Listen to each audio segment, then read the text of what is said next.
status saya ada rumput, nah saya di bawahnya rumput. Di warung steak ini saya banget paling bawahnya deh gitu. Tapi alhamdulillah.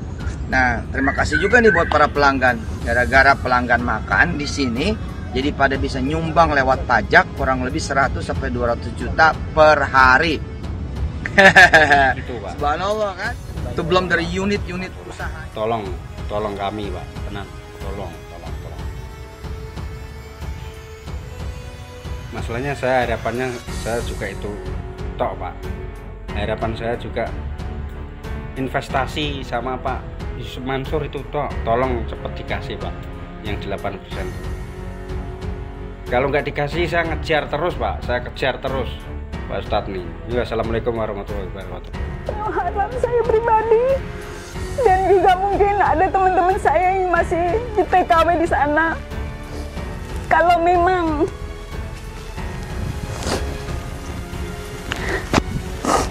saya mohon izinkan berikan kembali apa yang sudah kita sepakati dulu. Ustadz menjanjikan income bagi hasil dan ada aset.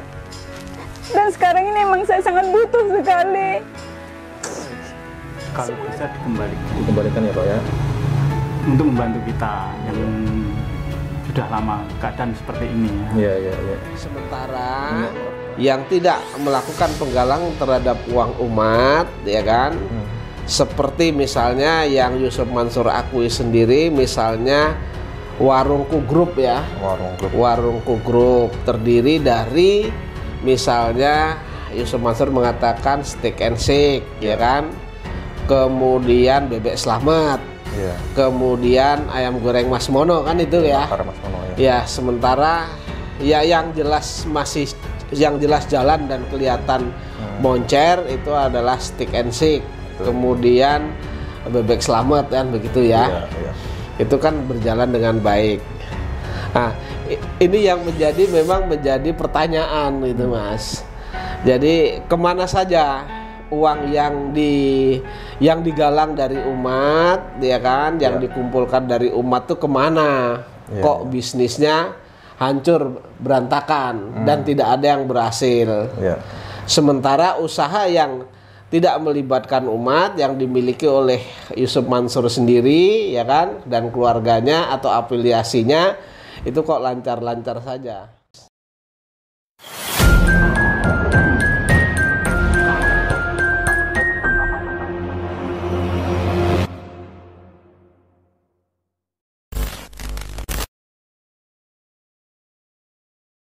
Assalamualaikum Pak Jeni. Waalaikumsalam warahmatullahi wabarakatuh, Mas. Pak Jeni, dari kemarin tuh di benak saya ada pertanyaan yang belum terjawab gitu Pak.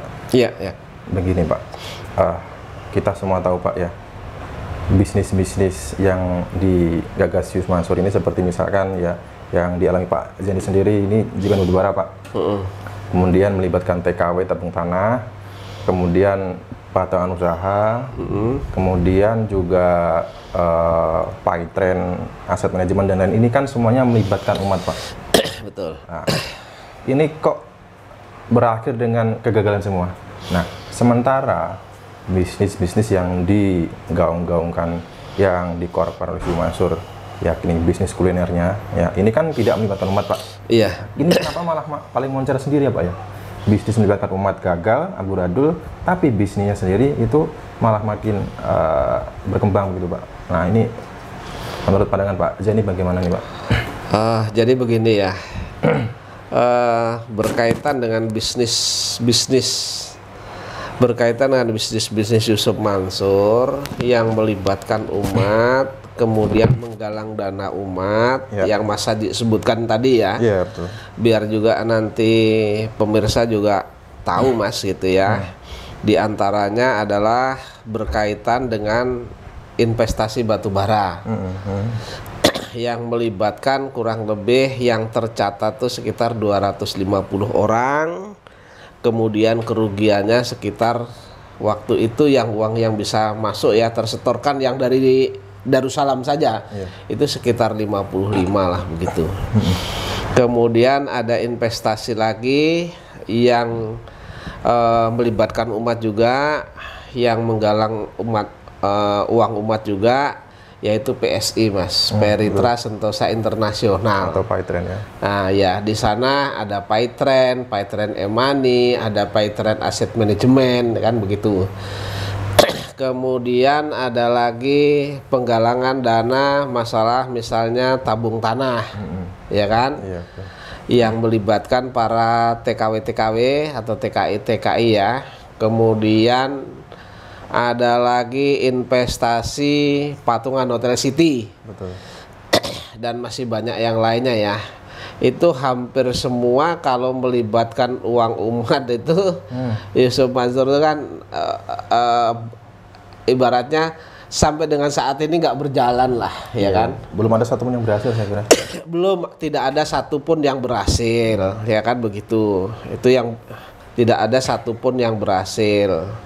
Sementara yang tidak melakukan penggalang terhadap uang umat, ya kan? Seperti misalnya yang Yusuf Mansur akui sendiri, misalnya Warungku Group ya. Warungku Group terdiri dari misalnya Yusuf Mansur mengatakan steak and shake, ya kan? Kemudian bebek selamat. Kemudian ayam goreng Mas Mono kan itu ya. Mas Mono, ya. Ya, sementara ya yang jelas jalan dan kelihatan moncer itu adalah stick and shake. Kemudian bebek selamat kan begitu ya. Itu kan berjalan dengan baik. Nah, ini yang memang menjadi pertanyaan itu Mas. Jadi kemana saja uang yang digalang dari umat, ya kan, yang dikumpulkan dari umat tuh kemana? Kok bisnisnya hancur berantakan dan tidak ada yang berhasil. Sementara usaha yang tidak melibatkan umat yang dimiliki oleh Yusuf Mansur sendiri, ya kan, dan keluarganya atau afiliasinya itu kok lancar-lancar saja. Nah itu Mas. Jadi memang perlu, saya kira ini sebenarnya sudah sangat penting ya, sangat penting harus diaudit itu Mas. Jadi yang digalang dari uang umat itu berapa, lalu uangnya yang dari usaha-usaha yang saat ini gagal itu, ya kan, itu uangnya kemana larinya kan begitu. Nah, sementara ini sampai dengan saat ini, bukan sementara, sampai dengan saat ini kan terhadap usaha-usaha yang gagal itu kan Yusuf Mansur tidak memberikan penjelasan, tidak memberikan klarifikasi, tidak memberikan laporan terhadap siapapun. Contohnya misalnya gagalnya investasi berkaitan dengan batu bara yang digalang Yusuf Mansur, yang dinamakan JBN itu, sampai dengan saat ini mereka tidak memberikan laporan uang yang diterima berapa, kemudian macetnya karena apa tuh tidak memberikan laporan. Nah, ini menurut saya adalah cara Yusuf Mansur bagaimana uang investasi itu hilang begitu saja Mas. Ya, hilang begitu saja. Jadi memang sudah direncanakan dari awal, karena di dalam JBN saja itu kalau mau digugat tuh sebenarnya kalau nggak bener-bener dipelajarin agak sulit Mas. Karena sudah melibatkan A, melibatkan B, melibatkan C, melibatkan ada tangga-tangganya, ada orang A, ada orang B, ada orang C, sehingga kalau memang benar-benar tidak berhati-hati melakukan gugatan itu nggak bisa Mas gitu. Masing-masing saling menutupi gitu ya. Masing-masing saling menutupi, dan hampir yang digunakan oleh Yusuf Mansur sebenarnya teman-teman sendiri. Termasuk yang saya gugat ini termasuk sebenarnya melibatkan teman-teman sendiri, tapi tapi karena amal ma'ruf nahi mungkar ya saya lakukan biar kejahatan atau pola-pola Yusuf Mansur ini terbaca oleh umat kan begitu Mas. Jadi memang ada kesengajaan Mas, ya kan? Ada kesengajaan yang digalang dari uang umat ini sengaja tidak diurus dengan baik. Saya menduga bahwa tidak digunakan sebagaimana mestinya uang yang digalang itu. Nah, sementara yang dimiliki oleh Yusuf Mansur sendiri memang mungkin dikelola dengan baik dan ada uang masuk dari tempat lain.